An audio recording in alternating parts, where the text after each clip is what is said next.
welcome back. We're going to be working on this three-piece bedroom set I got from Facebook Marketplace. I fell in love with the details on those top drawers until I realized they're plastic. I carefully removed one of the panels. There was nothing special, so I put the plastic back on because we're going to work with that. Now the bases are pretty ugly. They're going to go, and I'm going to build new bases for the very first time, and I'm very excited. The tops to all three pieces are laminate, but like the drawers, you can paint on plastic, and that's what we're going to talk about today. I removed all of the drawers and numbered them, and also removed the hardware and prep for cleaning.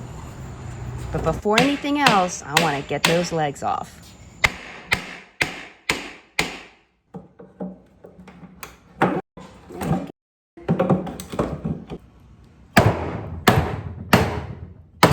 Wow.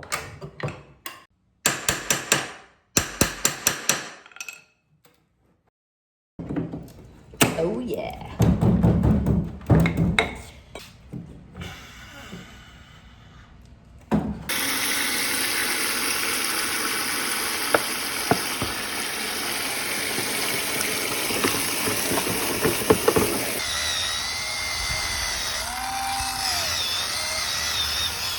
Wow, I'm finally done. Those three pieces were very, very dirty. Some of it looked a little mildewy. It smelled like mold. So I really paid very close attention to scrubbing all the surfaces. But for now, everything is out in the sun, drying, and hopefully getting rid of that musty odor.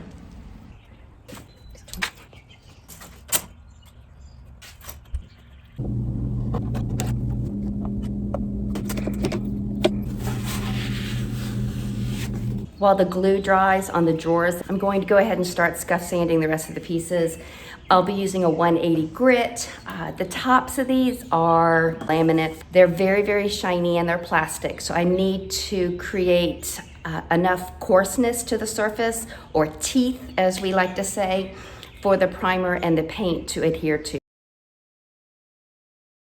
While scuff sanding, I'm also trying to sand some of this dark stain off the sides of the drawers, but what I'm noticing is that a lot of them, this is about the fourth one I have found, has been attempted to be repaired with a lot of glue.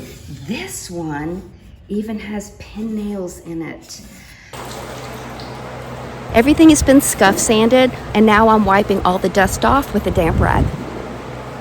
I'm going to be using Zinsser Bullseye Shellac as the primer on the pieces. I'm painting them black, and there's nothing worse than seeing white primer peeking out from under a black paint. That's a big no-no. Also, I need a good bonding primer because the top of the pieces are laminate, and of course the decorative pieces across the top are plastic. And then the other reason is because I sanded down to bare wood when I was sanding off the Bondo. Spraying shellac down will enable the paint to be going down on a uniform surface.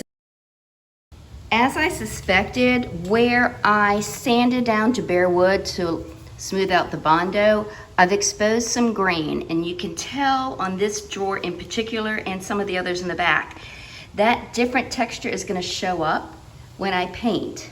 So what I'm going to do is fill some of that in with a wood filler. I'll let it dry, I'll sand it, dust off the dust, and put one more coat of shellac on there to even everything out. And while the drawers were drying, I went ahead and started lightly sanding with a very high grit pad all the shellacked surfaces to make sure they would be a very smooth surface for the paint to lie down on. Some drawers still need some putty, so what I did was I watered it down really well,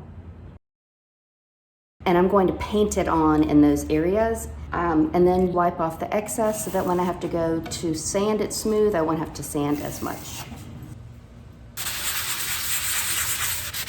So this is the last drawer that I'm sanding after making the second fill-in attempt. I'm sanding it with a finer grained sand pad, and I'm going against the grain when I sand, just like I went against the grain when I tried to fill them. So in a little bit, I'm going to vacuum and then wipe off the dust and spray it with shellac one last time. And if that still doesn't work, I'm just gonna have to go with it. So guys, this is what you don't do with Bondo. You don't put an excess on because there's no need to. It doesn't shrink like regular wood putty. Just put enough, scrape it smooth, and then if you have to fill it again, fill those little ghost images of the hole with wood filler. Yeah.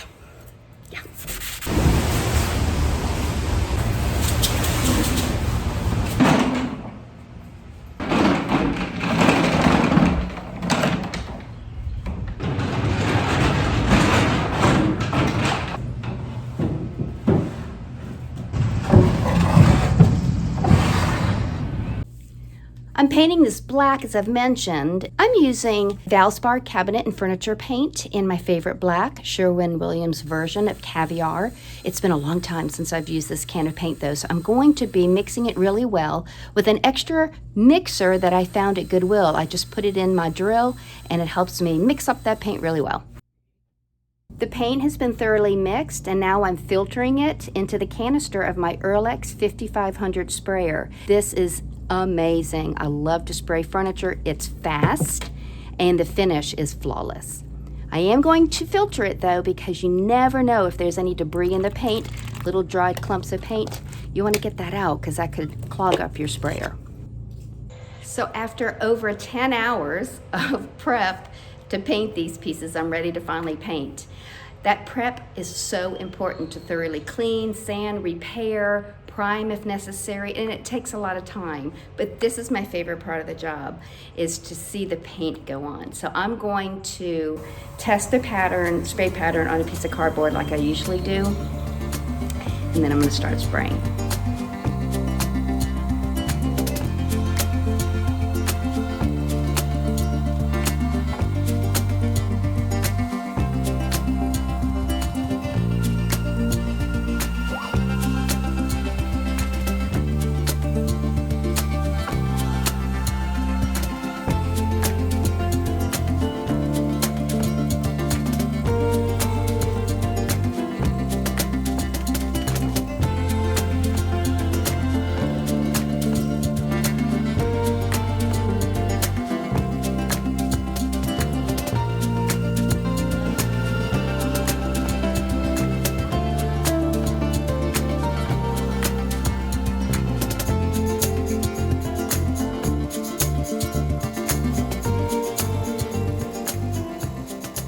Good morning. It's the following day. They look really good. Obviously I missed places. I knew that would happen. It's always best to put a light coat on at a time so that you don't risk putting it on so heavy that it drips or sags. So it looks great. The front of the drawers, you can kind of tell that there's a slight shadow there, but it's not bad. And I'm very confident that this second coat of paint is going to cover all that up. Now it's a super blustery day, so I will likely close the garage doors before I start that second coat. I'll keep them cracked for ventilation. Of course, I'll be wearing my respirator. Now I'm basing this off of the instructions of DIY Wife. I am no expert, it's my first time doing it, so I'll include a link below as to her video. But from a bird's eye view, this is what it's going to look like for each piece. I'm going to have a front board and then 2 feet here and 2 side boards and 2 feet here, all right? I'm going to be using 2x2s that really measure 1.5 by 1.5. So I want you to envision this.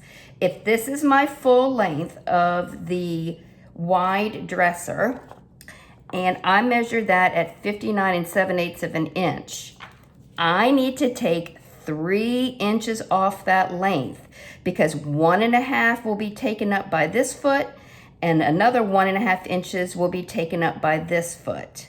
Same thing for this. They too will have a leg, so that's going to take up a total of 3 inches of that length because 1.5 will be this foot and the other 1.5 will be this foot. I hope that helps, but that's a bird's eye view. I'm going to be using red oak if I can find it. I'll be using 2x2s and 1x3s. I'm not going to go into too many details about the base build because I am no expert, but I did cut all of the wood sides and legs, sanded them smooth, and then started drilling the pocket holes. Didn't like this mini Craig jig, so the hubs treated me to a much fancier model.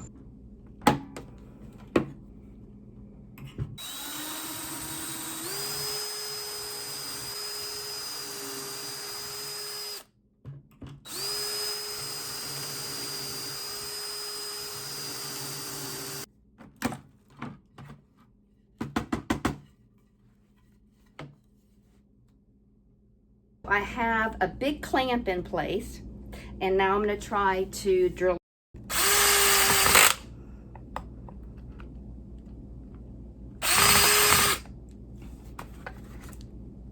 That one was perfect. But the others weren't. So I reached out to friends Carlos and Anna. Carlos was a very good and patient teacher. All right. Go ahead.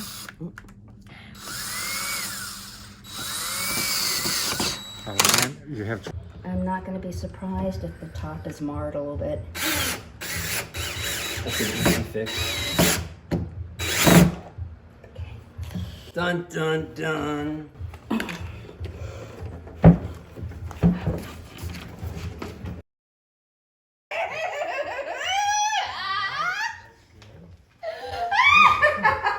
I think I have to do it. It's right there. This man right here.